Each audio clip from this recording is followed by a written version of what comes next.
Hello students, welcome to Edufest academy. आणि आज आपण पाहणार आहोत quick revision notes for the subject building materials. आणि आजचा आपला फोकस असणार आहे on the topic stones. Okay, stone as a building material आपण कोणते स्टोन यूज करतोय, त्यांचं एक जनरल क्लासिफिकेशन काय आहे, कोणत्या टाईपचं ऍप्लिकेशन कोणत्या बिल्डिंग ऍप्लिकेशन मध्ये असेल, कन्स्ट्रक्शन ऍप्लिकेशन मध्ये असेल, ते आपण पाहू. वेगवेगळ्या टाईपचे जे रॉक्स असतात आणि देअर बाय स्टोन्स जे असतात, means igneous rocks are there, then metamorphic rocks are there, sedimentary rocks are there. तर या टाईपचे जे रॉक्स असतात, तर त्यांच्यापासून आपण जे स्टोन डिराईव्ह करतो ते आपण कुठे वापरू, काय त्याच्या प्रॉपर्टीज असायला पाहिजे, डिझायरेबल कॅरेक्टरिस्टिक्स असायला पाहिजे, हे सगळं डिस्कशन आपण एका quick revision kind of manner मध्ये पाहणार आहोत. Okay, not everything will be given in all the details. सगळे जे महत्वाचे पॉइंट्स असतील, जे आपल्याला रिव्हिजनसाठी इम्पॉर्टंट असतात, ओके, ऍट अ ग्लान्ससाठी ज्या गोष्टी आपल्याला आवश्यक असतात, त्या आपण या क्विक रिव्हिजन नोट्समध्ये पाहणार आहोत. So let's move on to the topic stones. It's on page number 11. Let's go to page 11. All right, here we are. See, stones. Building stones are obtained from rocks. आणि आपल्याला त्यांच्या properties माहीत असायला, म्हणजे properties त्यांच्या माहीत असणं आवश्यक असतं आणि त्या असायला पाहिजे, माहीत असायला पाहिजे. त्यांचं ओरिजिन काय आहे, त्यांचं कॅटेगरायझेशन काय, क्लासिफिकेशन कसं आहे, कोणत्या टाईपचा तो स्टोन आहे, कोणत्या रॉक मधनं तो स्टोन येतो आणि त्या रॉकची कॅटेगरी काय आहे हे आपल्याला माहित असणं आवश्यक असतं. तर रॉकला आपण जेव्हा क्लासिफाय करतो तर तेव्हा एक क्लासिफिकेशन चालतं जिओलॉजिकल. ओके, एक क्लासिफिकेशन चालतं फिजिकल आणि एक क्लासिफिकेशन असतं केमिकल. आता केमिकल, फिजिकल आणि जिओलॉजिकल, तर यामध्ये आपला फोकस आजचा जिओलॉजिकलवर आहे. फिजिकली जेव्हा आपण क्लासिफाय करतो रॉकला, तेव्हा ते स्ट्रॅटिफाईड आहेत, अनस्ट्रॅटिफाईड आहेत की फोलिएटेड आहेत, हे त्याचं फिजिकल क्लासिफिकेशन असतं. देन केमिकलमध्ये कोणता त्यातला कंपोनंट, कोणता त्यातला केमिकल एलिमेंट प्रिडॉमिनंट आहे, वेदर दे आर आर्जिलॅशियस, कॅल्कॅरियस किंवा मग सिलिशियस, या तीन पैकी जो एलिमेंट डॉमिनंट असेल तर त्याला त्या कॅटेगरीमध्ये आपण केमिकली क्लासिफाय करतो. ओके, तर जिओलॉजिकली जेव्हा आपण पाहतोय रॉकला आपण सरळ सरळ या तीन कॅटेगरीमध्ये डिवाइड करतो. like this, either they are going to be igneous rock or they are going to be sedimentary rock or they are going to be metamorphic rock. तर आता इग्नियस म्हणजे काय, तर थोडंसं नावातनं आणि या इंडिकेशन कळतं की मोल्टन मास जेव्हा कूल होणार तेव्हा ते जे मोल्टन मास आहे ते कशामध्ये कन्वर्ट होणार, कूल डाऊन झाल्यानंतर it is going to get converted into rock. तर त्या अर्थच्या क्रस्टच्या आतमध्ये असलेला जो मोल्टन मास आहे त्याने जर ते कुलिंग डाऊन करून रॉक आपल्याला दिला, it will be called as intrusive igneous rock, म्हणजे आतमधला. आणि हाच मोल्टन मास अर्थच्या क्रस्टच्या वर आल्यानंतर कूल झाला, ऍटमॉस्फिअरच्या कॉन्टॅक्टमध्ये येऊन कूल झाला, तर त्याला आपण म्हणतो एक्सट्रुझिव्ह, म्हणजे बाहेरचा, extrusive igneous rock. Now we are having another category which is sedimentary. तर जे काही सेडिमेंटेशन ऍक्शन असणार, ऑलरेडी जे रॉक आहे किंवा मटेरियल आहे त्याला सेडिमेंटेशन मध्ये लेअर बाय लेअर हे जेव्हा फ्यूज टुगेदर होऊन जातं, तेव्हा या सेडिमेंटेड पार्टिकल पासून मिळालेला जो रॉक आहे ना, त्याला आपण म्हणू सेडिमेंटरी रॉक. इथे आपण शॉर्टमध्ये लिहिलं आहे, sedimentary actions that lead to formation of rock, it is called as sedimentary rock. And third thing is metamorphic rock. आता मेटामॉर्फिक रॉक म्हणजे काय, सी, जेव्हाही आपण म्हणतो की rock formation is taking place, then we should take into consideration की तिथे तीन पॅरामीटर काम करतात. रॉक फॉर्मेशन मधले तीन पॅरामीटर खूप जास्त महत्वाची आहेत. नॅचरल हे जे पॅरामीटर आहेत, दीज आर टेम्परेचर, दुसरा आहे प्रेशर आणि तिसरा महत्वाचा टाइम. जेव्हा या तीन पैकी कोणतेही दोन किंवा तीनही पॅरामीटर एखाद्या नॅचरल एलिमेंटवर काम करतात, स्पेसिफिकली आता आपण रॉक बद्दल बोलतो आहे, तर जेव्हा हे तीन गोष्टी काम करतात ना, तेव्हा त्या रॉकच्या प्रॉपर्टीज, ओके, त्यांचं बिहेवियर, त्यांचं स्ट्रक्चर, त्यांचं टेक्स्चर, या सगळ्या गोष्टी, स्ट्रेंथ, सगळे जे त्यांच्या कॅरेक्टरिस्टिक्स असतील ना, हे तीन पॅरामीटर त्यांना कंट्रोल करतात. म्हणजे इग्नियस रॉक मध्ये कुठेतरी टेम्परेचर येणार, मेटामॉर्फिझम मध्ये प्रेशर आणि टाइम येणार, ओके, सेडिमेंटरी मध्ये अगेन प्रेशर आणि टाइम येतं. या सगळ्या पॅरामीटरचा जो एक रिझल्ट असतो तो त्या रॉक मध्ये आपल्याला त्याच्या प्रॉपर्टीवरनं दिसतो.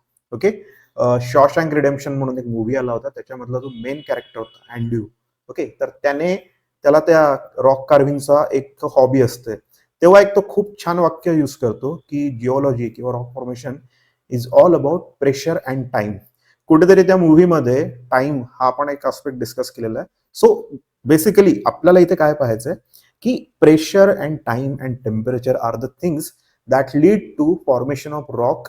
स्पेसिफिकली त्यांच्या प्रॉपर्टीज कशा असतील, ते कसे बिहेव करतील, त्यांच्या कॅरेक्टरिस्टिक कशा सेट होतात, हे सगळं त्या 3 पॅरामीटरवर डिपेंडंट असतं. आता मेटामॉर्फिझम म्हणजे काय की मुळात हे रॉक एका नॅचरल प्रोसेसमधून डेव्हलप नाही होत, ऑलरेडी एक्झिस्टिंग किंवा पॅरेंट मटेरियल असतं किंवा पॅरेंट रॉक असतात, त्यांच्यावर जेव्हा टेम्परेचर, प्रेशर आणि टाइम आणि दुसरे वेगवेगळे जे काही एलिमेंट असतील सोबत येतील आणि हे जेव्हा फ्यूज टुगेदर होतात by the action of pressure after passage of time by the action of temperature, तेव्हा तिथली जी प्रोसेस असते प्रॉपर्टी चेंज होण्याची, त्याला आपण काय म्हणू, metamorphism, metamorphism. Okay, metamorphism is the process of change in characteristics किंवा change in properties.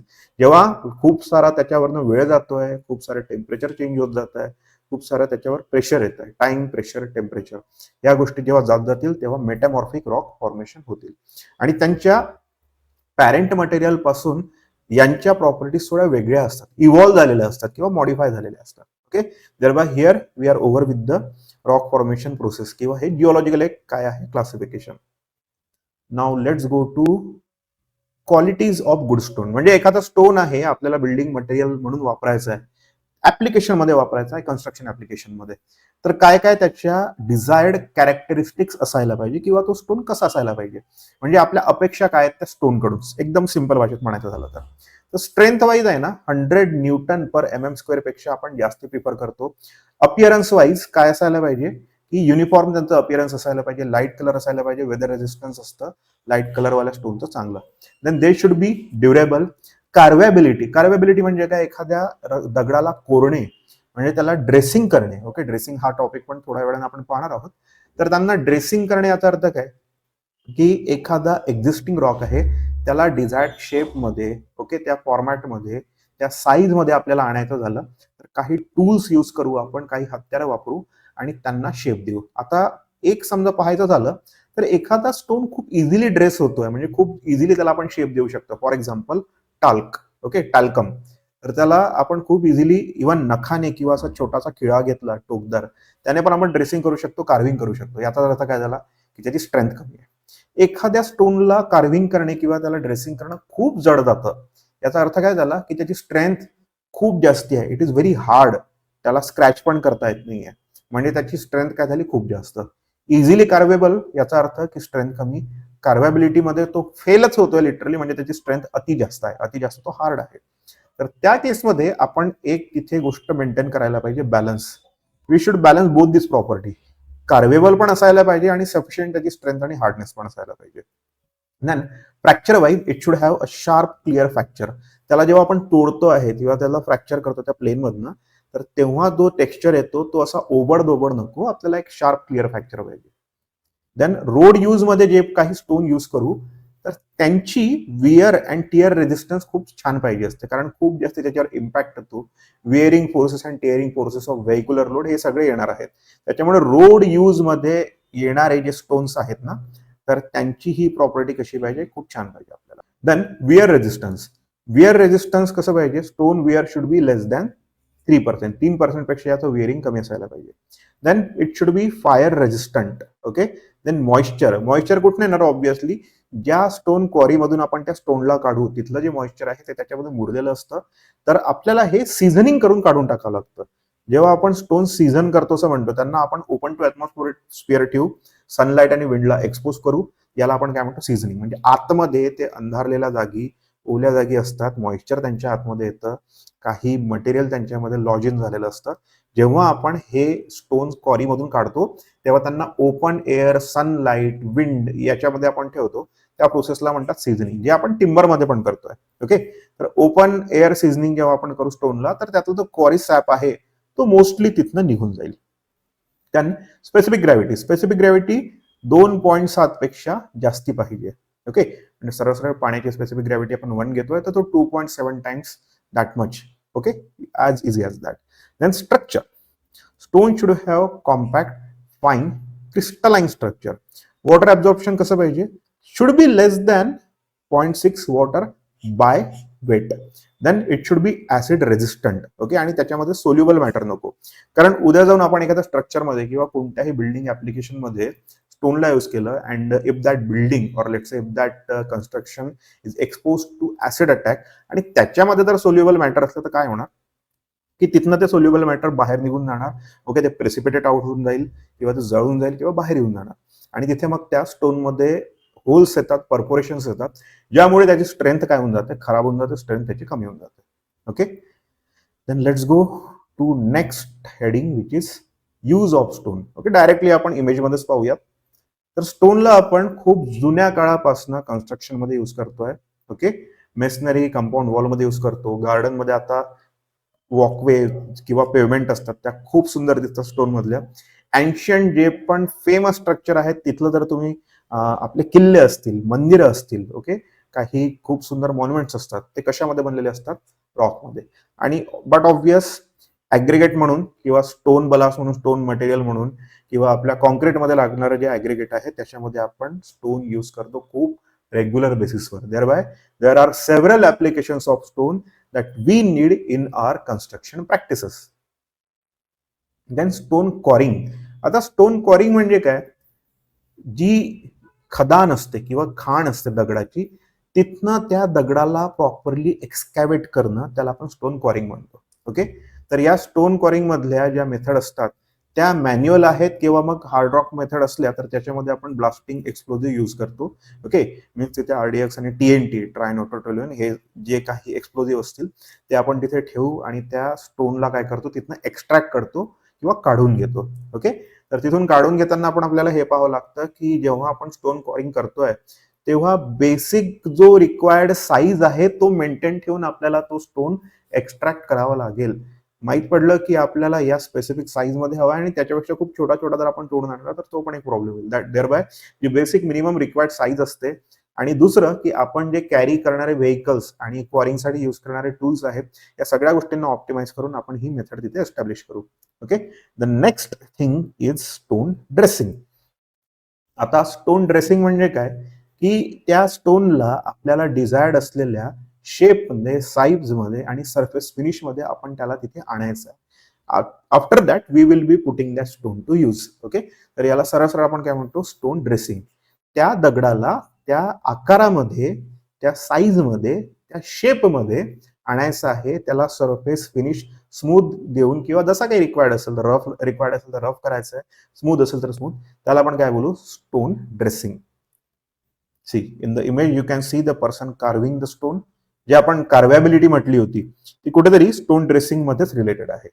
Easy to carve म्हणजे स्ट्रेंथ कमी, डिफिकल्ट टू कार्व म्हणजे स्ट्रेंथ जास्ती आहे. या दोघांमध्ये कुठेतरी बॅलन्स करून आपल्याला त्या स्टोनला तिथं अडॉप्ट करायचा त्या स्पेसिफिक बिल्डिंग ऍप्लिकेशन मध्ये.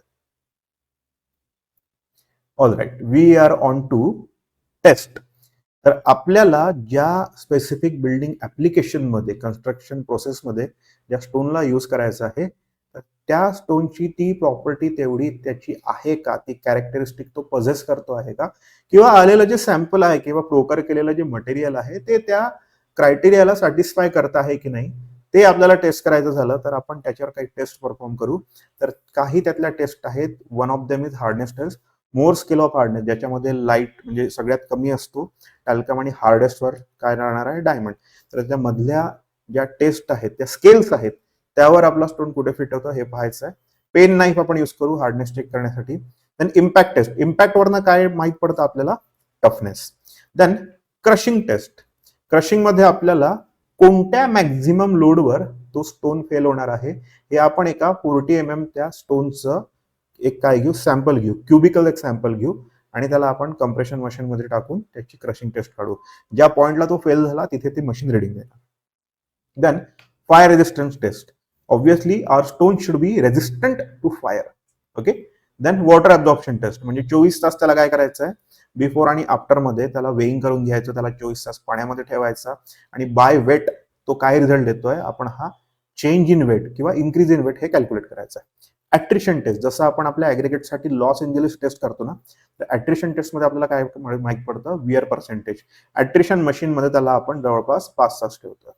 Okay, in acid test stones are immerse in acid for 1 week to detect alkalinity. Unsuitable stone show rounded corner आणि त्याचे पार्टिकल काय होतील, डिसइंटिग्रेट होऊन त्या सोल्युशन मध्ये आपल्याला दिसणार आहे, म्हणजेच तो ऍसिड टेस्ट मध्ये फेल झाला. स्मिथ टेस्ट मध्ये काय करतो आपण की स्टोन फ्रॅगमेंट असतात ते आपण पाण्यामध्ये शेक करतो आणि त्याच्यामध्ये जर काही ऑर्गॅनिक मटेरियल असेल किंवा अर्धी मटेरियल असेल किंवा मातकटपणा आला त्या पाण्याला, त्याचा अर्थ काय की त्याच्यामध्ये काही अनवॉन्टेड पार्टिकल्स डिपॉझिट आहेत. Then in case of crystallisation test आपण सोडियम सल्फेट मध्ये अल्टरनेट वे मध्ये त्यांना इमर्स करू, त्याला ड्राय करू आणि तेव्हा वेट लॉस येईल आपल्याला. म्हणजे प्रिव्हियसली आपण वेइंग करून घेणार आहे आणि या सोल्युशन मध्ये इमर्शन आणि ड्रायिंगच्या या सायकल नंतर वेट लॉस काय करतो, वेदरिंग क्वालिटी आपल्याला इंडिकेट करतो. Means when they are going to get expose to external atmosphere, तर त्याचं तिथे काय होणार आहे, वेट लॉस होतोय की नाही होत आहे हे आपल्याला तिथनं कळतं. Then obviously when we will be carrying out microscopic test, तर मिनरल कंपोजिशन काय आहे, त्याचं टेक्स्चर काय आहे, grain size, grain alignment, grain arrangement कशी असते, त्यातलं सिमेंटिंग मटेरियल कसं आहे, परफोरेशन्स कसे आहेत, त्याच्यातल्या क्रॅक्स आणि फिशर्स कसे आहेत, हे आपल्याला मायक्रोस्कोप मध्ये त्या स्टोनचं सॅम्पल जर आपण ठेवलं तर कळतं. Then freezing and thawing test, याच्यामध्ये आपण कंटिन्युअसली त्या स्टोनला पाण्यामध्ये ठेवून त्या पाण्याला आपण फ्रीज करू. ओके, म्हणजे त्या स्टोनला आपण सरळ सरळ फ्रीज करू आणि त्याला थॉ करू. थॉइंग म्हणजे काय, त्याला नॉर्मल टेम्परेचरवर आणणं. म्हणजे ह्या टेम्परेचरचा जो स्ट्रेस आहे तो कसा घेतो आहे हे आपल्याला फ्रीजिंग आणि थॉइंग टेस्ट मधून कळणार. All right, then we are having stone types and their application. तर ग्रॅनाइट जेव्हा आपण म्हणतो, granite is the igneous rock आणि त्याच्या प्रॉपर्टीज कशा आहे, त्याची हार्डनेस छान आहे, ड्युरेबिलिटी आहे, वेदरिंग रेजिस्टंट आणि पॉलिश हा घेऊ शकतो. त्याला आपण वॉल, कॉलम, ब्रिज आणि रोड मेटलमध्ये यूज करतो. Then basalt and trap, again they are igneous, they are hard, tough, durable, again road मेटलमध्ये पण यूज होतात. चॉक, सेडिमेंटरी, तर याला पोर्टलँड सिमेंटमध्ये किंवा ग्लेझर्स पुट्टीमध्ये आपण यूज करतो. ऑब्व्हियसली चॉक जो आहे त्याची स्ट्रेंथ खूप कमी असते, त्याला आपण पावडरमध्ये पल्वराइज करू शकतो, म्हणजे काय पावडरमध्ये कन्वर्ट करू शकतो. लाईमस्टोन, इझी टू वर्क, म्हणजे हा कार्वेबिलिटी याची छान आहे. Then floors, walls, steps, road मेटलमध्ये आपण याला यूज करणार आहे. Sandstone again which is sedimentary. Then laterite is metamorphic rock. Gneiss is a metamorphic rock. Marble obviously famous एक स्टोन आहे, ज्याला आपण ऑर्नामेंटल किंवा एक्सटेरियर, जिथे आपण काय करतो एलिव्हेशन किंवा लेट्स एस्थेटिकली त्या बिल्डिंगला खूप सुंदर बनवायचं असलं, in that case we will be using marble. Then gravel जी असते ते पेबल्स असतात रिव्हर बेड मधले, त्याला रोड सर्फेसिंग मध्ये युज करतो आपण, ऍग्रिगेट युज करतो. स्लेट मध्ये आपण काय करतो, रूफिंग टाइल्स जे असतात, जे कौलं वगैरे असतात ना, तर त्याच्यामध्ये पण आपण स्लेट युज करू शकतो. डॅम्प प्रूफ डीपीसी मध्ये आपण त्याला टाकू शकतो. क्वार्टझाइट जो आहे, it is a metamorphic rock, it hard, brittle, crystalline and it is difficult to work, म्हणजे त्याला कार्व करणे, ड्रेसिंग करणं थोडं जड जातं. त्याची यूज आहेत, it can be use in रबल masonry, concrete aggregate, in retaining wall as well as in road metal, as a road metal. Okay, so that was all about stones किंवा rocks. Okay, तर आपण काय पाहिलं इथे की quick revision मोड मध्ये आपण रॉक किंवा बिल्डिंग स्टोन, त्याच्या डिझायरेबल प्रॉपर्टीज काय, टाइप्स काय आहेत, ऍप्लिकेशन काय आहे, त्याच्यावर कोणत्या टेस्ट आपण कॅरी आउट करतो, त्यांची सुटेबिलिटी आपण कशी आयडेंटिफाय करतोय, हे सगळं आपण या क्विक रिव्हिजन नोट्स मध्ये पाहिलं. Okay, and all these quick revision notes are available in the TPA course of EduFirst Academy. So do subscribe to the course and get your notes ready with you. So let's meet in the next section, which is multiple choice question. आताच आपण हा जो rock किंवा building stone हा जो topic पाहिला, तर याच टॉपिकला आपण मल्टिपल चॉईस क्वेश्चन फॉर्मॅटमध्ये एकदा प्रॉपरली रिवाइज करू. जितके पण पॉसिबल क्वेश्चन्स असतील स्टोन्सवर, बिल्डिंग स्टोन्सवर, ते आपण मल्टिपल चॉईस क्वेश्चन फॉर्मॅटमध्ये, core option format, then assertion and reason format, then match the pair format, then true and false format, हे जे फॉर्मॅट पॉसिबल असतील त्यामध्ये आपण स्टोनला एकदा परत चांगल्या प्रकारे रिवाइज करू. So let's meet in next section. तर जस्ट आपण क्विक रिव्हिजन नोट्सचा एक ओव्हरव्ह्यू घेतला, वॉक थ्रू घेतला, ज्याच्यामध्ये आज आपण कव्हर केलं बिल्डिंग मटेरियल्स मध्ये बिल्डिंग स्टोन्स, त्याच्या डिझायर्ड प्रॉपर्टीज काय असतात, स्टोन स्पेसिफिक प्रॉपर्टीज काय असतात, रॉकचं स्टोनचं क्लासिफिकेशन कसं केलं जातं. Okay, dressing of the stone म्हणजे काय आहे, कार्वेबिलिटी म्हणजे काय, त्याच्यानंतर त्याच्या प्रॉपर्टीज आहेत. ओके, मटेरियल प्रॉपर्टी, जसं strength is there, durability is there, wear and tear, then water absorption काय राहतं, या सगळ्या गोष्टी आपण क्विक रिव्हिजन नोटच्या पार्टमध्ये पाहिल्या. आणि जसं आपण बोललो होतो, now we are into the multiple choice question section of the video. तर इथे आपण पाहणार आहोत काही क्वेश्चन जे स्टार्ट होतील बिल्डिंग मटेरियल काय असतं आणि त्याचे डिझायर्ड प्रॉपर्टीज वगैरे या गोष्टी, आणि जसं building material how much they make up to the total cost of construction, असे आपण जनरल क्वेश्चन्स घेऊयात.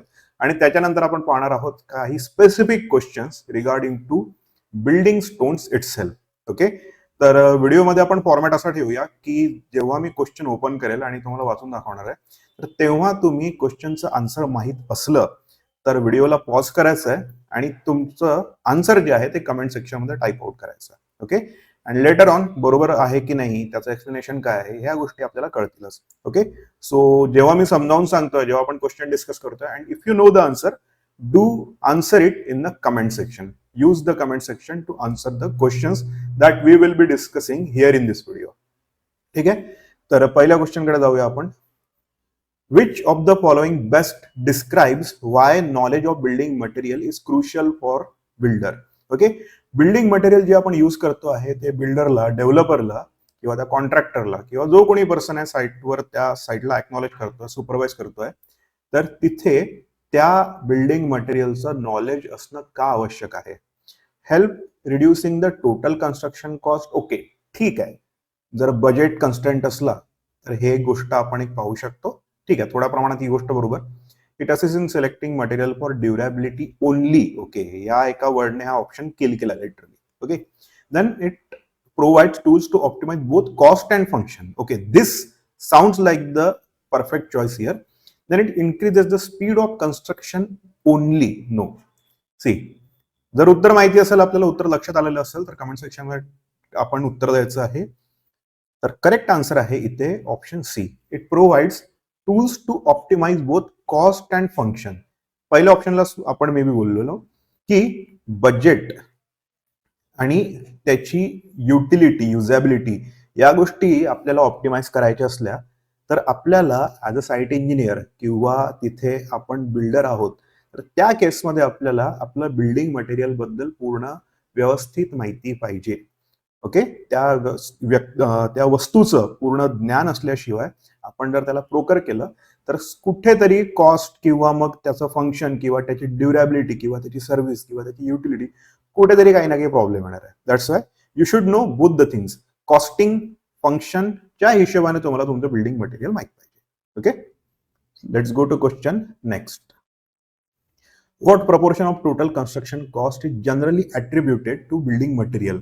म्हणजे टोटल प्रोजेक्टची जी कॉस्ट आहे, टोटल प्रोजेक्ट कॉस्ट ही बिल्डिंग मटेरियल त्याच्यामध्ये त्याचं किती कंट्रीब्युशन असतं. Okay, generally it is taken up to 50%. अर्धी कॉस्ट कोणत्याही प्रोजेक्ट मधली त्याच्या मटेरियलची असते. तर इथे समजा आपण पाहिलं अर्ध्यापर्यंत. ओके, अर्ध्यापर्यंत, not 10 to 20 or 20 to 40, not 50 to 70, 70% नाही जात. Generally it ranges in between 30 to 50%. I hope याचा आन्सर तुम्हाला माहित असेल, तुम्ही टाइप आउट केलेला असेल कमेंटमध्ये. It is 30 to 50%. Okay, almost 1/3 to 1/2. No, not exactly 1/2. It is 1/3 to 1/2, म्हणजे 30 ते 50% रेंजमध्ये इट लाईज. राईट.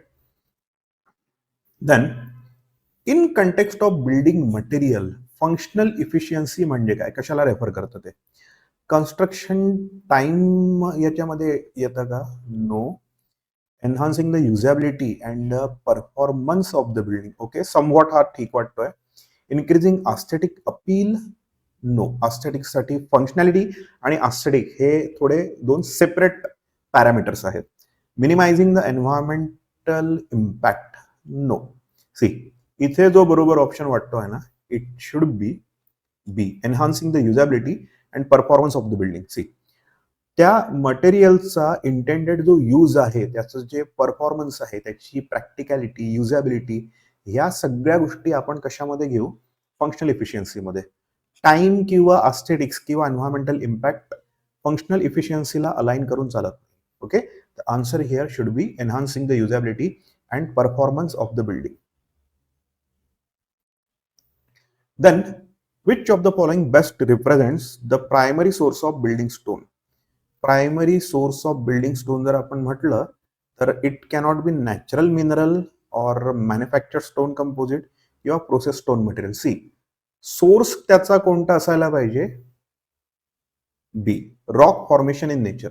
जे रॉक फॉर्मेशन्स असतात, स्टोन क्वारी असते, त्या स्टोन क्वारी मधून आपण काय करतोय, त्या स्टोनला सरळ सरळ पोकर करतोय, तिथून आपण काढतोय. Okay, it is option B. All right, the question is which classification method specifically categorizes rock based on the structure and composition? Structure आणि कंपोजिशनने जर आपण क्लासिफाय करत असू then it cannot be physical. त्याच्यामध्ये आपण स्ट्रॅटिफाईड आहे का, अनस्ट्रॅटिफाईड आहेत का, किंवा पोलिएटेड आहे का सांगतो. केमिकलमध्ये आपण आर्जिलॅशियस, सिलिशियस आणि कॅल्कॅरियस हे सांगतो. मिनरल जर आपण पाहायला गेलं तर थोडंसं ते केमिकलमध्ये जातं. तर ओरिजिन काय आहे त्याचं, त्यानंतर स्ट्रक्चर कसं आहे, त्याचं कंपोजिशन कसं आहे, हे जिओलॉजिकल क्लासिफिकेशन सांगतात. ज्याच्यामध्ये आपण जिओलॉजिकली इग्नियस रॉक, त्यानंतर सेडिमेंटरी रॉक्स आणि नंतर मेटामॉर्फिक रॉक्स. ओके, तर त्याचा ओरिजिन काय आहे, त्याचं कंपोजिशन काय आहे, हे आपल्याला कुठनं कळतंय की जिओलॉजिकली जेव्हा आपण त्यांना क्लासिफाय करतो रॉक्सला, तेव्हा आपल्याला या गोष्टी कळतात. Thereby answer should be A, geological classification. Alright, what does the physical classification rock focus on? Physical classification जे आहे ते त्या रॉकचं अपिअरन्स कसं आहे, त्यानंतर त्याचं स्ट्रक्चर कसं आहे त्याच्यावर फोकस करतं. केमिकल कंपोजिशन साठी स्पेसिफिकली आपल्याकडे केमिकल क्लासिफिकेशन आहे. फॉर्मेशन प्रोसेस जी आहे ते जिओलॉजिकल क्लासिफिकेशन त्याची फॉर्मेशन प्रोसेस सांगतं. जसं रॉक इग्नियस होता की मेटामॉर्फिक होता की सेडिमेंटेशन मुळे आला. Okay, external environmental impact is not the thing here. Appearance and internal structure म्हणजे तो फोलिएटेड आहे का, स्ट्रॅटिफाईड आहे का, त्यानंतर अनस्ट्रॅटिफाईड आहे का, हे आपल्याला फिजिकल तिथलं त्याचं क्लासिफिकेशन सांगतं. Okay, answer is A. Then in which classification method would a builder most likely learn about the mineral content of the rock? आता मिनरल कॉन्टेंट म्हणजे त्याच्यामध्ये कॅल्कॅरियस मटेरियल जास्त, आर्जिलॅशियस मटेरियल जास्त की सिलिशियस म्हणजे सिलिका त्याच्यामध्ये डॉमिनंट आहे की नाही, तर हे सांगणारं क्लासिफिकेशन आपल्याकडे आहे कोणतं? It is, guess the option, it is C.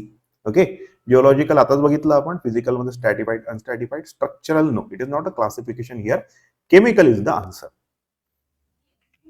Then which one of the following is an example of an igneous rock? Igneous rock चा example, igneous म्हणजे which has formed after cooling of molten material.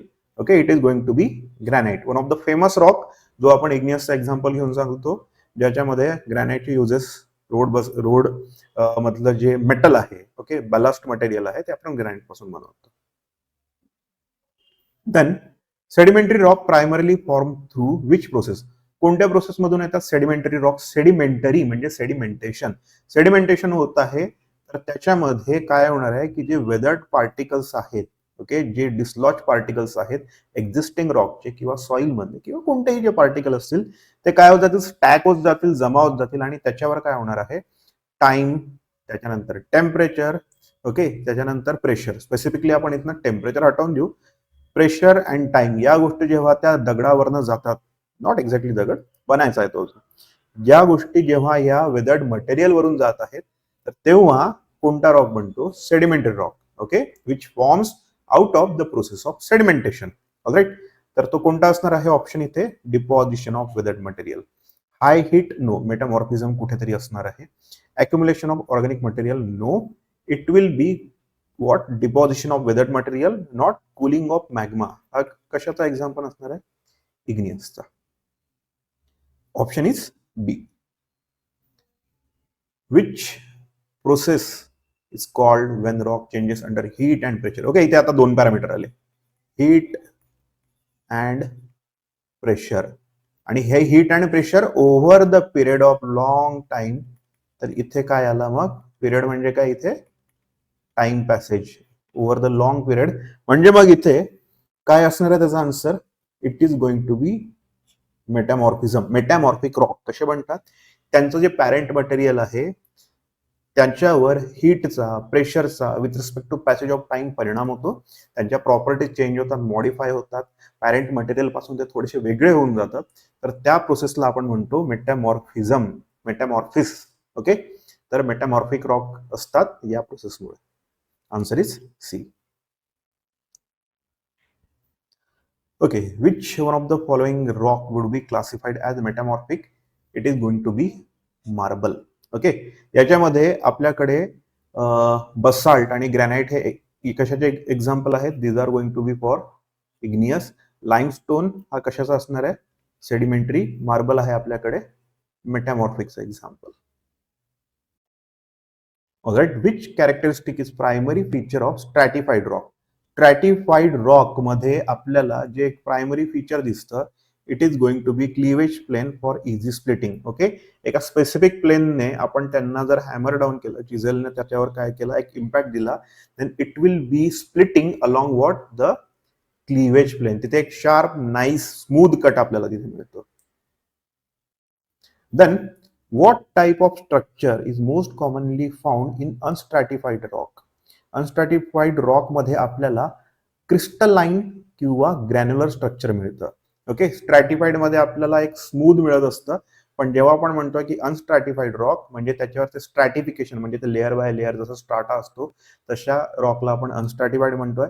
अनस्ट्रॅटिफाईड rock मध्ये आपण त्याला जर break केलं तर तेथे आपल्याला क्रिस्टलाइन किंवा ग्रॅन्युलर एक टेक्स्चर दिसायला मिळतं, तसं स्ट्रक्चर दिसायला मिळतं. Answer is A. Then foliated रॉकचं एक्झाम्पल कोणतं आहे? पोलिएटेड रॉकचं एक्झाम्पल आहे all the metamorphic rocks are example of what? Foliated rocks. See, foliated rock have a tendency to split. एका स्पेसिफिक डायरेक्शन स्प्लिट होतात. एक त्यांचं स्पेसिफिक काय असतं हे कॅरेक्टरिस्टिक राहतं.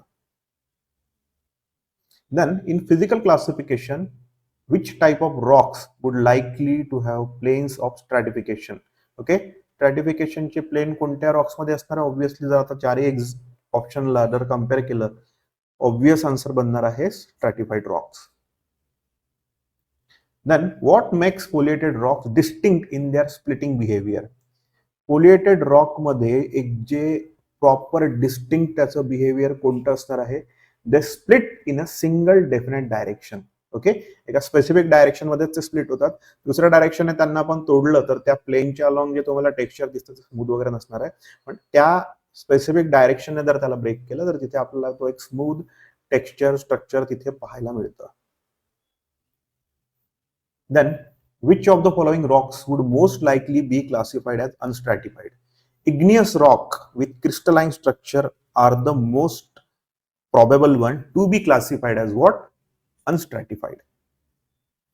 Sedimentary rock with layered deposit obviously काय असणार आहेत? स्ट्रॅटिफाईड असतील. मेटामॉर्फिक रॉक विथ पोलिएटेड टेक्स्चर ते पण स्ट्रॅटिफाईड असू शकतात. त्याच्यानंतर मल्टिपल स्ट्रॅटिफिकेशन प्लेन्स ऑब्व्हियसली. तिन्ही जे ऑप्शन आहे हा सोडून कोणता? Igneous rock with crystalline structure, याच्यामध्ये कोणत्याच लेअर किंवा त्याच्यामध्ये काय नाही मिळणार आहे आपल्याला, असं स्ट्रॅटिफिकेशन मिळणार नाहीये. Obviously it is going to be unstratified. Alright, match the following rock types with their classification. If you know the answer, do observe this question आणि comment down कोणता ऑप्शन इथे बरोबर असणार आहे. ओके, कॉलम ए मध्ये आपल्याला काय दिलेलं आहे की जिओलॉजिकल क्लासिफिकेशन दिलं आहे. ओके, आणि त्याचा कॉलम बी मधले जे दुसऱ्या पेअर्स आहेत ज्या आपण जुळवायचे आहेत तर ते फिजिकल क्लासिफिकेशनचे इथे त्यांचे टाइप्स आहेत, क्लासिफिकेशन्स आहेत. तर याच्यामध्ये सगळ्यात आधी पाहायचं आपल्याला इग्नियस रॉक जे असतात ना, ते आताच आपण थोड्या 1-2 क्वेश्चन आधी पाहिलं होतं. इग्नियस रॉक मोस्ट प्रॉबेबली अनस्ट्रॅटिफाईड असतात. ओके, त्याच्यामध्ये लेयर्स किंवा ते असे स्ट्राटाज आपल्याला दिसत नाही. त्यानंतर मोस्ट स्ट्रॅटिफाईड किंवा मोस्ट लेयर्ड जे आपण म्हणू शकतो ना, स्टोन किंवा रॉक असतात ते असतात sedimentary rock. Okay, sedimentary rock obviously layer by layer form होत जातात, त्याच्यामुळे इथे त्यांना आपण स्ट्रॅटिफाईड असू शकतात, तर याची प्रॉबिलिटी सगळ्यात जास्त. आणि फोलिएटेड स्ट्रक्चर ऑब्व्हियसली आता जर आपल्याला दोन माहिती असले, सी मॅच द पेअर मधला एक ऍडव्हान्टेज असला की ऑड नंबर मध्ये जर तिथे आपल्याला कॉलम ए कॉलम बी दिलेले असले तर मॅक्झिमम जर आपले मार्क करून झालेले आहेत तर उरलेलं ऑब्व्हियसली आपल्याला सहज मिळून जातो, जास्त विचार करायची गरज नाही. Metamorphic rocks are mostly foliated, त्याच्यामुळे आपण इथे लिहून घेऊ. Okay, 1C. Okay, here it is, इथे पण आहे. त्यानंतर 2चा B. ओके, 2चा B इथे आहे. हा, this is not the answer. 1 म्हणजे A should be the answer here. Igneous unstratified, त्यानंतर सेडिमेंटरी लेअर लेअर असतात, स्ट्रॅटिफाईड असतात. मेटामॉर्फिक रॉक आहेत ते फोलिएटेड असतात. ओके, इथे परत फिजिकल एक क्लासिफिकेशन दिलं आहे आणि त्यांची ती प्रॉपर्टी म्हणजे त्याचं जे कॅरेक्टरिस्टिक आहे ते आपल्याला कॉलम बी मध्ये विचारलेलं आहे. तर आपल्याकडे आहे स्ट्रॅटिफाईड, फोलिएटेड आणि अनस्ट्रॅटिफाईड, आणि इथे आपल्याला विचारलेलं आहे की एका डायरेक्शनने स्प्लिट होतात किंवा प्लेन्स ऑफ स्ट्रॅटिफिकेशन आहेत किंवा क्रिस्टलाइन किंवा कॉम्पॅक्ट किंवा ग्रॅन्युलर असतील का. तर इथे आपल्याला पाहायचं स्ट्रॅटिफाईड रॉक. स्ट्रॅटिफाईड रॉक कसे असतात की त्याच्यामध्ये खूप साऱ्या लेयर्स आहेत, खूप सारे त्याच्यामध्ये स्ट्रॅटिफिकेशन झालेलं आहे. तर खूप सारं stratification contain planes of stratification. तर स्ट्रॅटिफाईड रॉक 1च बी हा एक सोपा पेअर होता, तो आपण मॅच करून घेतलेला आहे. देन फोलिएटेड रॉक आणि अनस्ट्रॅटिफाईड. आता अनस्ट्रॅटिफाईड साठी काय शोधायचं की त्याच्यामध्ये कोणता काही असा प्लेन किंवा स्ट्रॅटिफिकेशन किंवा असं काही नसणार आहे. तर अनस्ट्रॅटिफाईड साठी क्रिस्टलाइन और कॉम्पॅक्ट ग्रॅन्युलर हे कॅरेक्टरिस्टिक आपण मॅच करून घेऊ. ओके, 2 झालं. आता फोलिएटेडचा राहिलेला प्रश्न. फोलिएटेडला आपण ए टिक करायचा, like this split in a single direction. एका डायरेक्शनला स्प्लिट होतात म्हणजे ते फोलिएटेड असतात. तर इथे आपण आन्सर्स लिहून घेऊ. 1च आहे बी, देन 2चा आहे ए. ओके, 2चा ए आणि 3चा सी. तर हा ऑप्शन शोधायचा आपल्याला. Okay, 1B 2A 3C. Option A is the one. All right, आपल्याकडे आहे असर्शन आणि रिझन टाईपचा क्वेश्चन. तर metamorphic rocks have foliated structure. म्हणजे कोणत्या तरी एका प्लेनला ते काय होतात, स्प्लिट होतात, आपण त्यांना तोडू शकतो त्या प्लेनमध्ये. Okay, then metamorphic rocks are form by the application of heat and pressure on pre existing rocks. Okay, तर प्री एक्झिस्टिंग रॉक वर जेव्हा एक स्पेसिफिक लेअर त्याची जी आहे त्याच्यावर समजा आपण हीट आणि प्रेशर जर अप्लाय केलं for a longer duration of time, तर तिथे त्यांची एक प्रॉपर्टी ऑब्वियस एक बनून जाईल, कॅरेक्टरिस्टिक बनून जाणार आहे की ते कोणत्या तरी एका डायरेक्शनने, म्हणजे ज्या लेअरिंग मध्ये ते असे ठेवल्या गेले होते त्या स्पेसिफिक डायरेक्शननेच ते काय करू, आपण त्यांना त्या प्लेनच्या अक्रॉस काय करू शकू, स्प्लिट करू शकतो. ओके, तर फोलिएटेड स्ट्रक्चर असतं हे सुद्धा बरोबर आहे. आणि याचं जे रिझन आहे ते पण इथे प्रॉपरली जस्टिफाय झालेलं आहे. देअर बाय आपण कोणतं ऑप्शन सिलेक्ट करायला पाहिजे. जर असर्शन बरोबर आहे, A is true, okay, R is true, आणि हे ए आणि आर एकमेकांना सपोर्ट करतात, स्पेसिफिकली आर एला सपोर्ट करतो. Thereby we should go with option A. Both assertion and reason are true and reason is the correct explanation of assertion.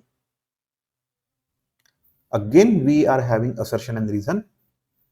Stratified rocks are example of sedimentary rocks. Yes, हे बरोबर आहे का, कारण सेडिमेंटेशनची जी process आहे तीच आपण कशी म्हणतो, प्रत्येक वेळेस जेव्हा आपण सेडिमेंटरी रॉक्स म्हणतोय, layer by layer layer by layer they will be having those stratas. खूप सारे स्ट्राटा तिथे असणार आहेत. तर stratified rocks are example of sedimentary rock किंवा सेडिमेंटरी रॉक हे स्ट्रॅटिफाईड रॉक असतात. ओके, देन रिझन म्हटलं stratified rocks have planes of stratification or cleavage. याच्यामध्ये खूप सारे प्लेन्स असतात सेडिमेंटरी रॉकमध्ये किंवा rocks formed out of sedimentation.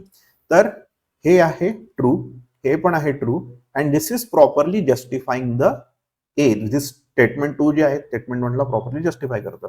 तर by we should go again. आपल्या असर्शन अँड रिझनचा आन्सर आहे ए. दोन्ही बरोबर आहे, दोन्ही एकमेकांना सपोर्ट करतात. वन थिंग जी असर्शन आणि रिझन टाईपच्या क्वेश्चन मध्ये थोडं लक्ष ठेवायचं आहे की खूपदा दोन्ही स्टेटमेंट जे असतात ना, तर ते करेक्ट असतात, पण मे बी इंडिपेंडेंटली करेक्ट असणे आणि त्या रिझनने त्या असर्शनला सपोर्ट करणे या वेगवेगळ्या गोष्टी आहेत. दॅट्स वाय या असर्शन अँड रिझन मध्ये जबरदस्ती असं रिझन जे आहे ते असर्शनला सपोर्ट करत आहे असं कधीच आपण विचार त्या डायरेक्शनने न्यायचा नाही. फर्स्ट थिंक ऑफ असर्शन, त्याचं प्रॉपर मिनिंग समजावून घ्यायचं आणि त्या मिनिंगच्या मागचा जो अर्थ आहे तो त्या रिझनने दिलेला आहे की नाही हे पाहायचं आहे. त्याच्यानंतरच आपण ऑप्शन ए किंवा बी मध्ये चुकीचं असलं एखादा, सरळ सरळ एखादा ऑप्शन जर त्यातलं ऑप्शन स्टेटमेंट जर चुकीचं असलं मग काही प्रश्न नाही, एक चुकीचा असतो एक काहीतरी ट्रू असतो, त्या केसमध्ये प्रॉब्लेम नाही आहे. But when both are correct तर तिथे आपल्याला या दोन मध्ये प्रॉपर चॉईस घ्यावा लागतो. कोणत्या, की दोन्ही ट्रू आहे पण हे एकमेकांना सपोर्ट करतं का, दोन्ही ट्रू आहे एकमेकांना सपोर्ट करताय का. Okay, thereby take care of such question. Assertion आणि रिझन मध्ये हीच एक काळजी घ्यायची. Okay, simple one. Igneous rocks are classified as stratified rocks. No, igneous रॉकचं जे कूलिंग झाल्यानंतर कुठेच ते लेअर किंवा स्ट्राटा असं देत नाहीत, ते क्रिस्टलाइन असतात. त्यांना तुम्ही ब्रेक जर केलं तर कुठे तसा तुम्हाला तो असा कटिंग जो प्लेन आहे तो स्मूथ टेक्स्चरवाला असा मिळणार नाही. तुम्ही त्याला जर तोडलं तर तो रॅन्डमली तुटेल आणि तुम्हाला तिथे क्रिस्टलाइन असं स्ट्रक्चर दिसेल. दॅट्स वाय इग्नियस आणि स्ट्रॅटिफाईड हे एका वाक्यात हे गोष्ट बसणार नाहीये. They are unstratified. That's why option काय असायला पाहिजे इथे. ओके, स्टेटमेंटला आपण इथे फॉल्स टिक करून देऊ. ओके, तर इथे ए आणि बी असं असतं, T F, then it would have been F. ठीक आहे. Then again true or false. Metamorphic rocks have a tendency to split in one definite direction known as foliation. हो, आपण सेडिमेंटरी रॉकला काय म्हणतो की ते असतात स्ट्रॅटिफाईड. आपण इग्नियस रॉकला काय म्हणतो, ते अनस्ट्रॅटिफाईड असतात. आणि जेव्हा आपण म्हणतो मेटामॉर्फिक रॉकचा उल्लेख करतो तेव्हा आपल्याला लक्षात ठेवायचं आहे मोस्टली ते फोलिएटेड असतात.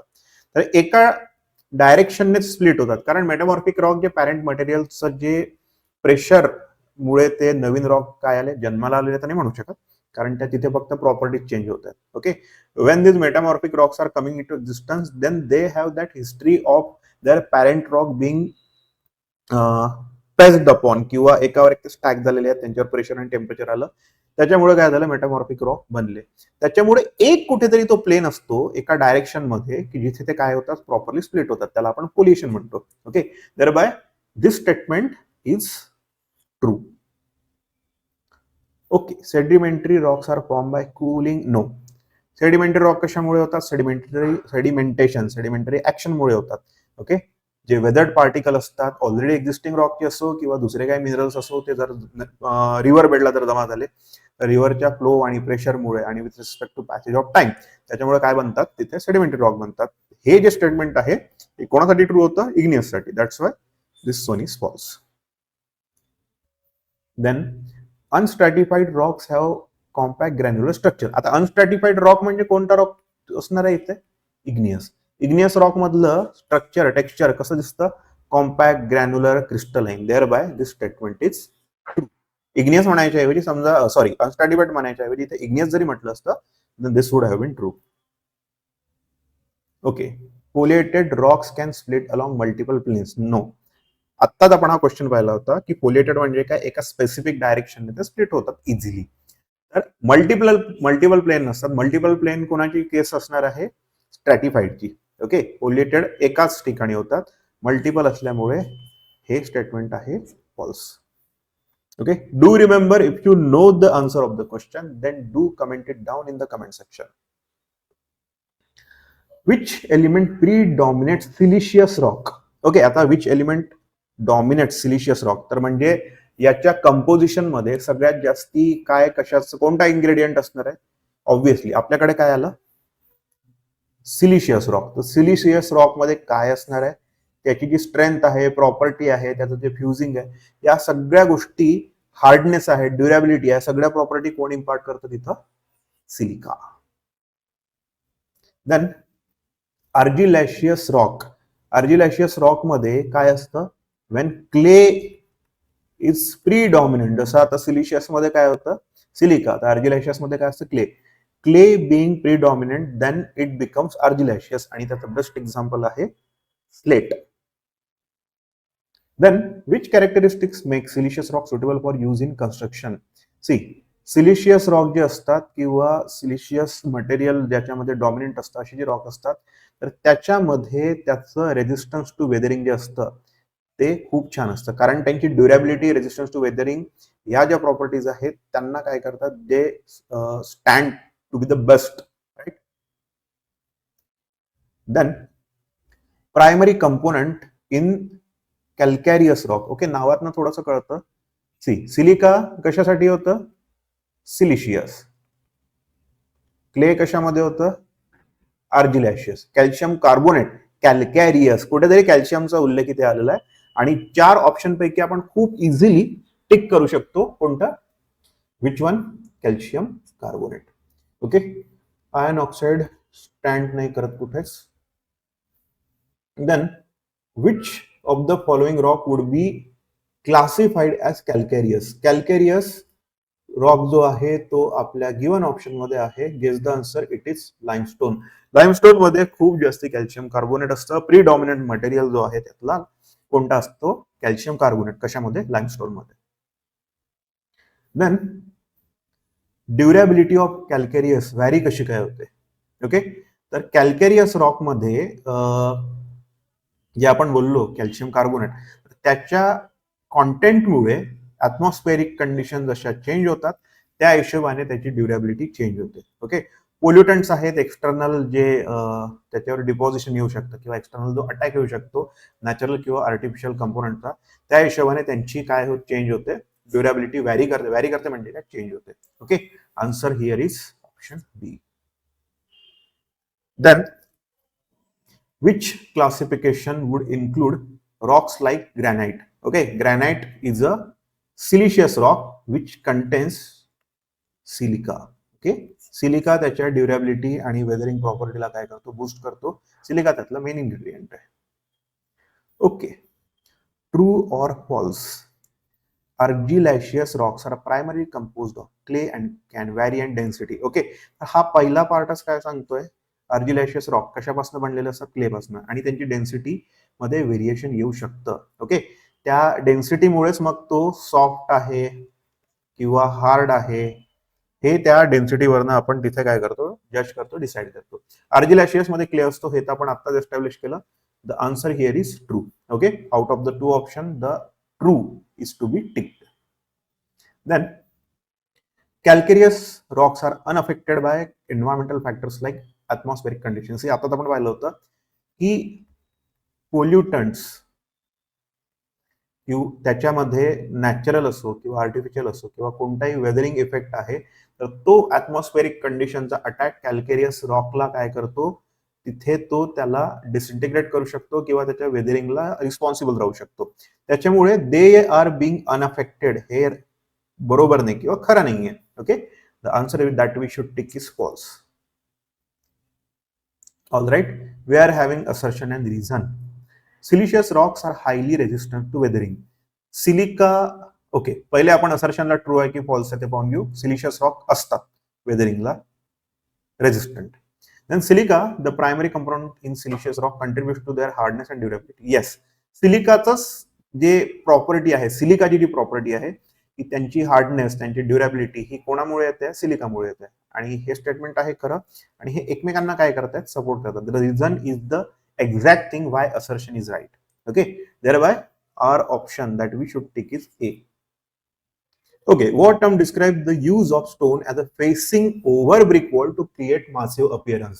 म्हणजे ऑलरेडी तिथे ब्रिक वॉल आहे आणि मासिव्ह अपीअरन्स साठी आपण तिथे काय करतोय, स्टोन त्या फेसिंग मध्ये लावतो, फसाड मध्ये लावतोय, एलिव्हेशन मध्ये म्हणजे व्हिजिबल पोर्शन मध्ये लावतोय. तर it is going to be composite masonry, कारण तिथे आपण काय केलं, ब्रिकचा पण युज केला आणि त्याच्यावर आपण स्टोन पण लावले. Then paving stones are primarily use for the following purpose. Structural wall साठी नो, बिल्डिंग फाउंडेशन साठी no, artificial stone no, covering floors and creating pavement. Okay, paving stone म्हटलंय त्याच्यामुळे ऑब्व्हियसली इथे आपण ऑप्शन कडे कोणत्या लक्ष जायला पाहिजे आपल्याला, option B, creating pavements. Then stone disintegrated in cement, concrete and road construction serve as basic material. Okay, disintegrated जे स्टोन असतात ते सिमेंट कॉन्क्रीटच्या रोडमध्ये कॅल्केरियस सिमेंट आणि मुरुम जे आपण यूज करतो रोड कन्स्ट्रक्शन मध्ये त्याच्यासाठी आपण त्यांना यूज करू शकतो. Then which of the following structure might use stone as ballast. Okay, railway track मध्ये जे रेल्वेचे ट्रॅक्स असतात, फॉर एक्झाम्पल हा रेल्वेचा ट्रॅक पाहतोय आपण. Okay, these are the rails. Okay, त्याच्या खाली असतात स्लीपर्स लाईक दिस. ओके, आणि इथे जे तुम्हाला दिसतात ना त्याला आपण बलास्ट मटेरियल म्हणतो. ओके, हे जे ढीग असतात दगडांचे, another let's say sleeper is here. हा जो स्टोन ऍज अ बलास्ट असतो ना तो रेल्वे ट्रॅक मध्ये यूज होतो असा. Okay, option B. In construction of bridges and dam, stones are primarily used as, we don't use them as reinforcing material और facing किंवा पेविंग स्टोन. त्याला आपण लिटरली स्ट्रक्चरल ब्लॉक म्हणूनच यूज करतो. Okay, for example जर आपण earthfill किंवा rockfill dam म्हटलं, स्पेसिफिकली रॉकफिल डॅम, तर त्या रॉकफिल डॅम मध्ये स्टोन प्रायमरीली काय म्हणून यूज करू आपण, they will be the structural rock that will be forming the body of the dam, आणि त्या डॅमची स्टॅबिलिटी पण काय करणार आहेत, ते स्टोन तिथे एन्श्युअर करतील. Then which application does not typically use stones. Stone lintel असतात, लाईट हाऊस जे असतात शोअरवर, ओके, कोस्टल लाईनवर, ते रूफिंग टाईल आपण स्लेट यूज करतो, राईट, स्लेटला आपण रूफिंग टाईल म्हणून यूज करतो. Decorative plastering no. Decorative plastering इथे नसणार आहे. त्याच्यामुळे आपला ऑप्शन असायला पाहिजे D. Which term is associated with using stone to create pavement surfaces. Paving stone आपण काय करतो तिथे यूज करतो. ओके, एकदम बेसिक क्वेश्चन होता हा, easy type. Then which of the following use of stone is specifically for decorative purpose. Decorative purpose मध्ये आपण बलास्ट दिसत नाहीये, खाली चालला जातोय. ओके, त्यानंतर मुरुम for road, flux in blast furnace, हे इनविजिबल युजेस आहेत ऍप्लिकेशन. कंपोजिट मॅशनरी मध्ये आपण ब्रिकच्या समोर कोणतं लावतोय, डेकोरेशन साठी, अस्थेटिक साठी आपण स्टोन लावतोय. Okay, composite masonry is the one. त्याच्या मागे ब्रिक असतं आणि मासिव अपीयरन्स साठी आपण काय देतो, रॉक देतोय. Then what is the minimum crushing strength required for a good building stone. Okay, तर न्यूटन पर mm स्क्वेअर मध्ये आपण लिहितो तेव्हा it is 100 newton per mm square, आणि किलोग्राम पर सेंटीमीटर स्क्वेअर मध्ये जायचं असलं याला 10 ने मल्टिप्लाय करायचं, it is going to be 1000 kilogram per centimetre square. Okay, answer is B, option B. Okay, newton per mm square मध्ये 100 लक्षात ठेवायचं, ही इतकी मिनिमम हवी असते. Then which characteristic is essential for the appearance of a good building stone. Variation हवं आहे का, नाही. क्ले होल्स हवे आहेत का, नाही. अनवेन टेक्स्चर, नो. युनिफॉर्म कलरेशन असलं तर ते एक कलर जो आस्पेक्ट आहे स्टोनचा तो दोन ठिकाणी इंडिकेशन देतो. युनिफॉर्म कलर म्हणजे त्याच्या प्रॉपर्टीज पण बऱ्यापैकी सारख्या असतात. ओके, त्या पूर्ण स्टोन क्वारी मधल्या स्टोनचा कलर जर युनिफॉर्म असला तर एका तो इसेन्शियली तो एका प्रॉपर्टीला इंडिकेट करतोय, आणि appearance wise, aesthetic wise colour तर डिझायरेबल आपल्याला युनिफॉर्म आहेच. Option is B. Then what environmental factors can affect durability of building stone. Temperature करतो का, हा करतो. अल्टरनेटिव्ह हिट अँड कोल्ड म्हणजे फ्रीजिंग, थॉइंग असणार आहे, dissolve gases in rain, high wind velocity, yes, हे सगळे फॅक्टर काय करतात, स्टोनच्या ड्युरेबिलिटीला अफेक्ट करू शकतात. ओनली मॉइश्चर नाही, मॉइश्चर असतं पण ओनली मॉइश्चर असं नाहीये. प्रोलॉंग सनलाइट एक्सपोजर, सी इथला जो ऑप्शन आहे ए, सी आणि डी, बी मध्ये कव्हर झालेला आहे. फ्रीजिंग, हिटिंग, त्यानंतर गॅस जे आहेत पाण्यातले डिझॉल्व गॅसेस आणि हाय विंड वेलोसिटी, हे सगळे त्या स्टोनवर वेदरिंग इफेक्ट आणणार आहे, त्याच्यामुळे त्याची ड्युरेबिलिटी काय होते, टेस्ट आउट होते. Option B is the answer. Then what should be the nature of the fracture for good building stone. एक बिल्डिंग स्टोन आहे घेतलेला, ज्याला आपण काय बोलतो, essentially we are calling it as a good building stone. तर त्याला आपण फ्रॅक्चर त्याचा चेक केला तर तो इरेग्युलर, रफ किंवा स्मूथ, राउंडेड, जॅग किंवा इनकन्सिस्टंट असा असायला पाहिजे का, no. Whenever we R looking at a good building stone तर त्याची इसेन्शियल प्रॉपर्टी असते की त्याला आपण फ्रॅक्चरच्या पोझिशनला चेक केलं, तो शार्प असायला पाहिजे, इव्हन असायला पाहिजे आणि क्लिअर असायला पाहिजे. Okay, then hardness index greater than which value is considered suitable for road works. Okay, hardness index आपण 17च्या वर जी असते त्यामध्येच आपण काय करतो, त्याची सुटेबिलिटी रोड वर्कसाठी, रोड मटेरियल, रोड मेटल म्हणून आपण तिथे त्याला रेकमेंड करू. Then what is the acceptable percentage of wear and tear for a good building stone. By percentage इथे विचारलेलं आहे. तर जे आपण आपल्या क्विक रिव्हिजन नोट्स मध्ये पाहिलं होतं की if you are keeping it below what 3%, then we will say that this limit is acceptable. Okay, 4 पर्यंत नाही जाऊ द्यायचं आहे, 2 आणि 1 पर्यंत म्हणजे 2 आयडियल होऊन जाते. 3% is the thing. Which type of stone is known to resist fire quite well. म्हणजे फायर रेजिस्टंट आपल्याला इथे स्टोन सांगायचा आहे, तर तो असणार आहे sandstone. Alright, what texture should a good building stone have. Loose आणि क्रम्बली, नो. त्याचे क्रम्बल किंवा तो फॉल अपार्ट व्हायला पाहिजे का, no. Fine crystalline compact, yes, this one can be set की ही डिझायर्ड आहे. पोरस, नो. पोरोसिटी तिथे नको आहे आपल्याला, तिथे कोणतेच आपल्याला होल्स किंवा कॉर्पोरेशन नको असतात. Rough and uneven, no. Okay, fine crystalline and compact काय असायला पाहिजे तिथे, त्याचं texture. Okay, how long should stones be season before use. स्टोनचं सीझनिंग म्हणजे काय, जेव्हा आपण म्हणतोय की स्टोनला सीझनिंग करून देतोय, म्हणजे लेट्स से नॅचरल सीझनिंगच, तर तिथे आपल्याला काय करायचं, त्या क्वारी मधून काढलेल्या स्टोन मधला तो सॅप आहे, क्वारी सॅप म्हणजे जे मॉइश्चर आहे आणि जे काही त्याच्यावरची डस्ट असेल चिकटलेली किंवा जे काही त्याच्यावरच्या इम्प्युरिटीज असतील ते आपण सीझनिंग करून काढून टाकू शकतो. तर त्याच्यामध्ये आपण काय करतो, सनलाइट आणि विंड या दोन गोष्टींना एक्सपोज करतो त्या रॉक सोबत. ओके, तर त्या स्टोनला या गोष्टींसोबत एक्सपोज करणे, it is called a seasoning. आणि सीझनिंग जे असतं ते 6 ते 12 महिने चालू द्यावं लागतं. ओके, म्हणजे अर्ध वर्ष ते पूर्ण वर्षभर आपल्याला त्या स्टोनला बिफोर यूज काय करायचं तिथे ठेवून द्यायचं आहे. What is the one factor that does not affect the durability of building stone? Does not affect. तर काय करतं ते आपण टिक करून घेऊ. हीट अँड कोल्ड सायकल करतात. Colour of the stone matter नाही करत. डिझॉल्व्ह गॅसेस करतात. विंड वेलॉसिटी पण त्याला वेदरिंग आणि ड्युरेबिलिटी त्याच्यामध्ये येतं. म्हणजे विच डज नॉट अफेक्ट साठी कोणता ऑप्शन टिक करायचा आपण? Option B. Colour of the stone has no relation with the durability. Then what type of fracture is preferred in a good building stone?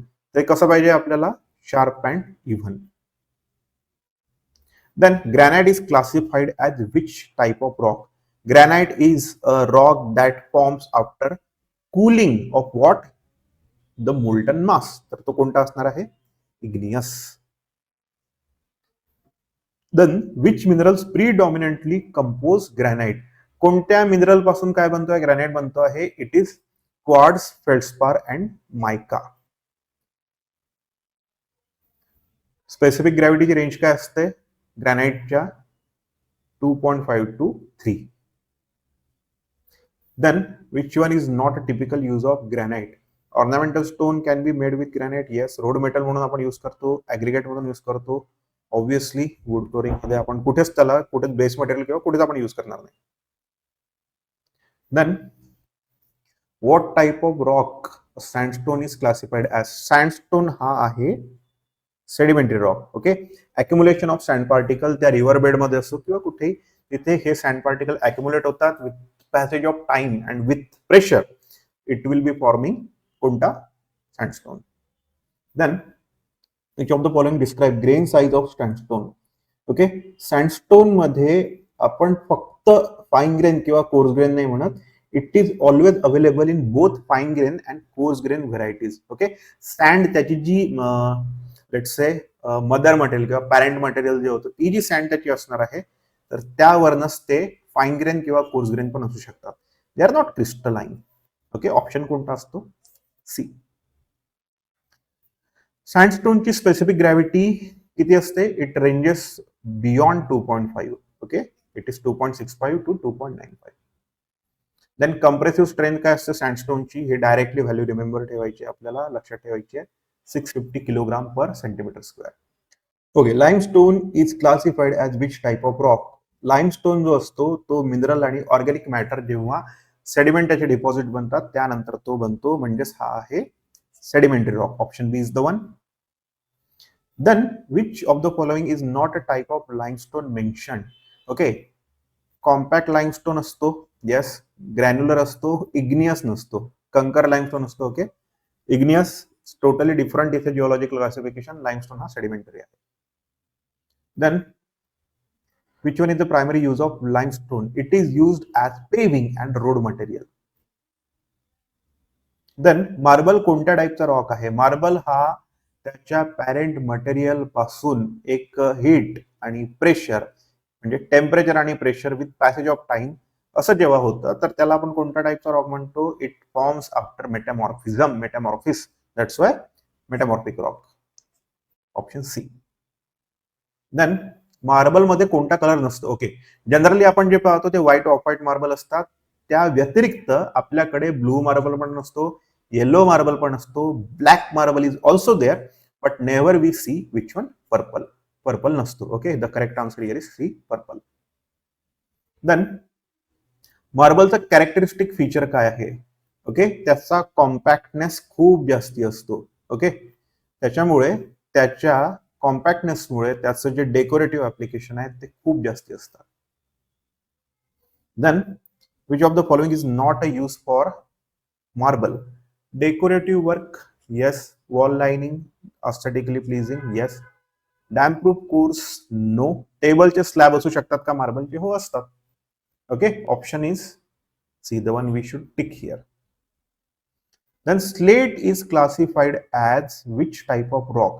Slate is a metamorphic rock. Okay, तर shale जो असतो, shale जेव्हा metamorphism मधून जातो, shale after the process of metamorphism converts into what? Slate. Roofing material मध्ये blackish greyish black कलरचा जो material असतो ना तो कोणता असतो? Slate.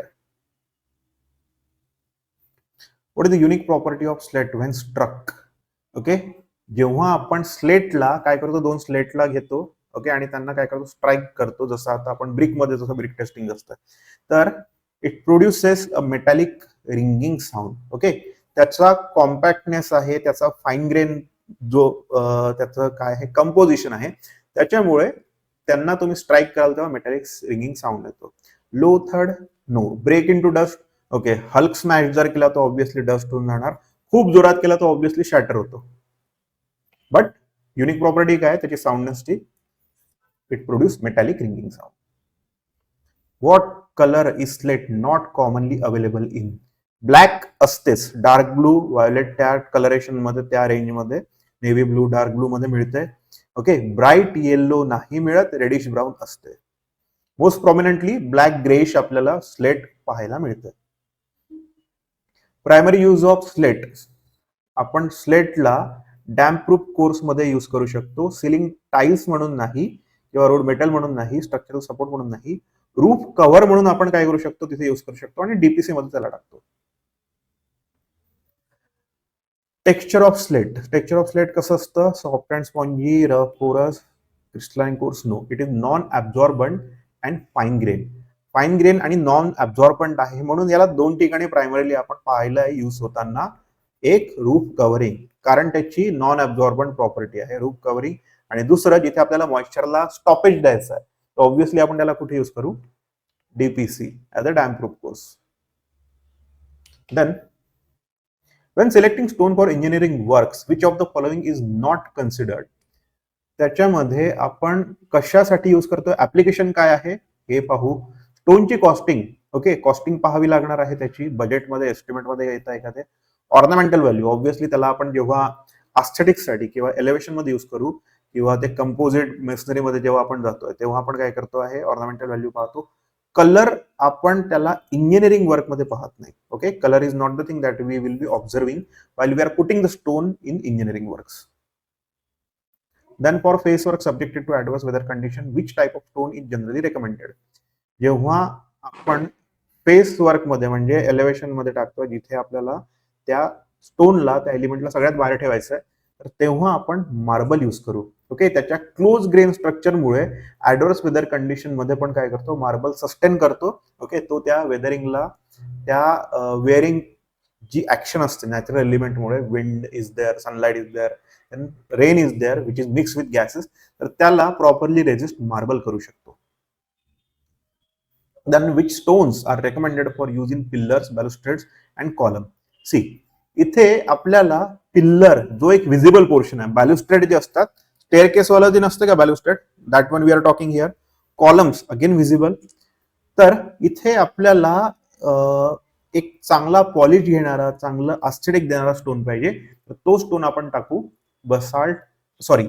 Granite and marble. Okay, granite and marble त्यांचं स्ट्रक्चर कॉम्पॅक्ट असतं, व्हिजिबिलिटी म्हणजे त्यांचं एस्थेटिक चांगलं असतं, व्हिजिबिलिटी दे आर गुड, आणि ते पॉलिश चांगलं घेऊ शकतात, त्यांचं फाईन ग्रेन स्ट्रक्चर असतं, कॉम्पॅक्ट स्ट्रक्चर असतं, so they will be very good to be used in pillar, balustrades and columns. Then for ornamental work such as moulding and carving, कोणत्या टाईपचा आपण स्टोन यूज करू मोल्डिंग कार्विंग साठी? Fine grain marble. Okay, marble obviously त्याच्याकडे लक्ष द्यायला पाहिजे, आणि इथे ऑब्व्हियसली एक त्याचं ऍडजेक्टिव्ह किंवा एक प्रिफिक्स प्रॉपर्टी दिली, फाईन ग्रेन.